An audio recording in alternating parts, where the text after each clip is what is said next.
return. If we could invest some of these funds locally and get the same or comparable return, that might be a good matter of public policy to pursue. I'm not opposed to that.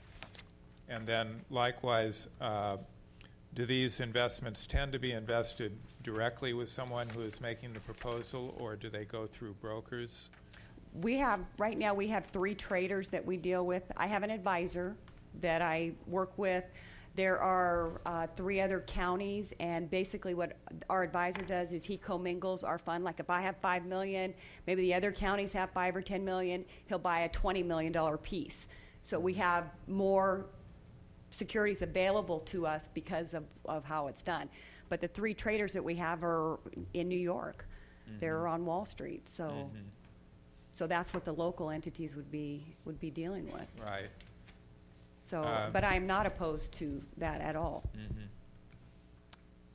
Well, thank you. I appreciate the explanation, and I would hope that as we move forward, we would try to consider what are the ways in which we could use local funds that are available to us to possibly provide more benefit to the local economy instead of having everything go to New York or somewhere else. And that's not something we're going to resolve today, but that's something that perhaps staff would be mindful of in exploring what are the opportunities and bring us options if those options exist.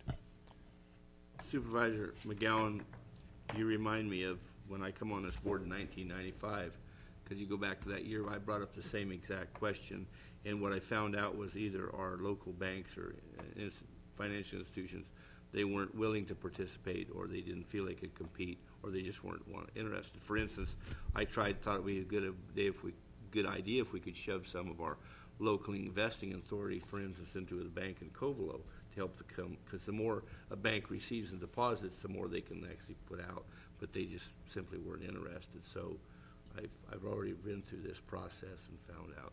But I'd like to take this opportunity to thank Sherry. I went to a meeting of the investment pool not too long ago, and through all this process, we haven't lost any investments whatsoever. And I think that's, I'm saying this to the viewing public. And Sherry and you and your team, I appreciate that. Thank you. In financial times, to not lose a dollar in your investment portfolio is really remarkable, and I think the public needs to know that.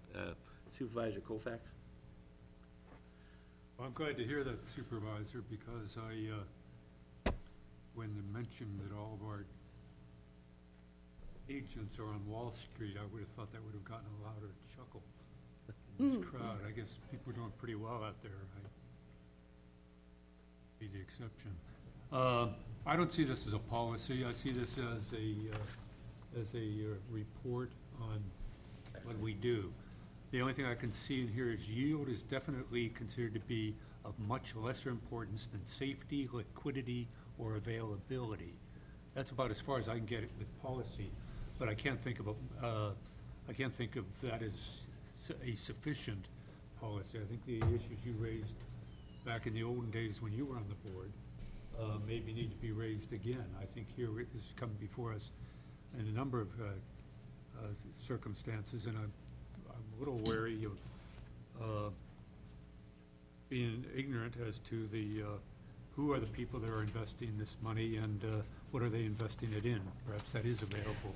And you have this more general. Yeah, and you guys do get a report every quarter. That's what we. Yeah, you'll get a report. It's like Bank of America. Yeah. I mean, it's people that you all know.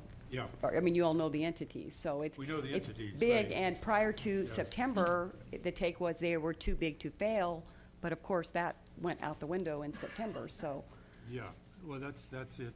I think the idea of going back and looking at the possibilities of investing in